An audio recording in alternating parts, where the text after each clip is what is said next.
चारागाह की 1 एकड़ जमीन पर लगी गेहूं की फसल को आखिर रसूख के बल पर अवैध रूप से कौन बेच रहा? एक तरफ गोंडा जिलाधिकारी नेहा शर्मा ने अवैध खनन को रोकने के लिए खुद कमान संभाल रखी है, तो दूसरी तरफ ऐसे दबंग भी हैं जो अवैध रूप से खनन करने में जरा भी नहीं हिचक रहे हैं। जी हां, ये मामला गोंडा के ग्राम नारायणपुर मर्दन विकासखंड परसपुर तहसील कर्नलगंज का है। आपको बता दें कि तथाकथित प्रधान प्रतिनिधि राजेश चौबे कई सालों से चारागाह की जमीन पर लगी फसल को बेचकर अपनी जेब को गर्म करते आ रहे हैं। पूर्व में भी मर्दन नारायणपुर गांव में अवैध खनन, गौशाला में धांधली, सरकारी आवास के नाम पर अवैध वसूली, चारागाह की फसल को जबरन बेचने जैसे कई बड़े आरोप लग चुके हैं प्रधान व प्रधान प्रतिनिधि राजेश चौबे पर। योगी सरकार में गौशाला योजना से संबंधित सभी बिंदुओं पर अधिकारियों को कड़े निर्देश दिए गए हैं, लेकिन फिर भी ऐसे दबंग प्रतिनिधि प्रशासन के नाक के नीचे चारागाह की करीब 1 एकड़ जमीन पर लगी फसल को हर साल बेचकर उसे मिलने वाली रकम को खुद डकार जाते हैं। ग्रामीणों का आरोप था कि दर्जनों शिकायत के बाद भी इन बेलगाम प्रतिनिधियों के खिलाफ कोई भी कार्रवाई नहीं होती। खैर, बड़ी मुद्दतों व कोशिशों के बाद ग्रामीणों की मेहनत रंग लाई और इन तमाम समस्याओं की शिकायत के बाद चारागाह का निरीक्षण करने खुद नायब तहसीलदार मौके पर पहुंचे। स्थानीयों ने बताया कि जांच में राजेश चौबे चारागाह की फसल को अवैध रूप से बेचने के लिए दोषी पाए गए हैं, जिसके बाद नायब तहसीलदार ने खुद उनके खिलाफ FIR का आदेश दे दिया है। तो आपके गांव में अभी नायब तहसीलदार आए थे किसी जांच को लेकर, क्या मामला है?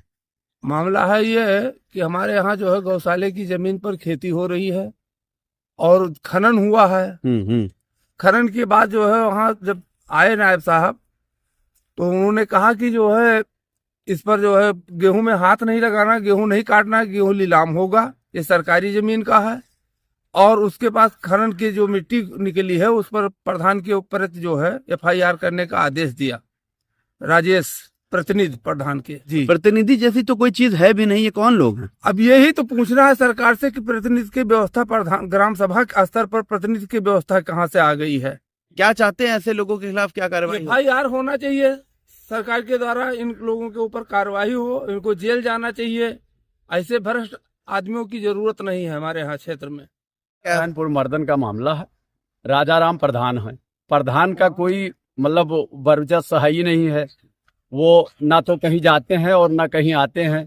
पूरा काम राजेश चौबे प्रधान ये प्रतिनिधि करते हैं।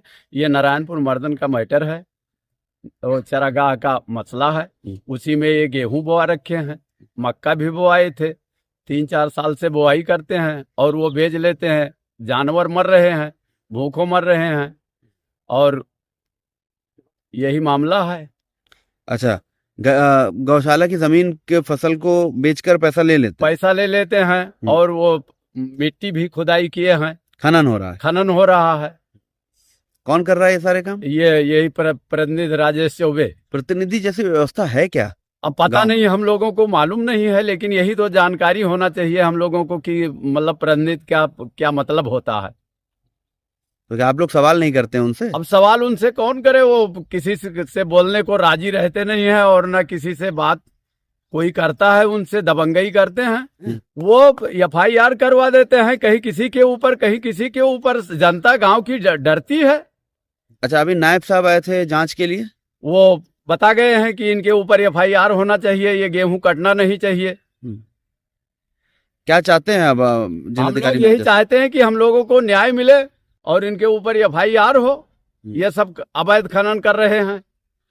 गांव वाले मिट्टी 2-3 साल से खुदवाते थे अपना घर पटवाने के लिए, फौरन 112 नंबर बुला लेते थे, पटाई रुक जाती थी गांव वालों की। जो अपना घर और दरवाजे के सामने पानी भर जाता था, मिट्टी पटवाते थे, उस पर कई लोगों से हम लोग गवाह दिलवा देंगे कि यहाँ रुकाई हुई है।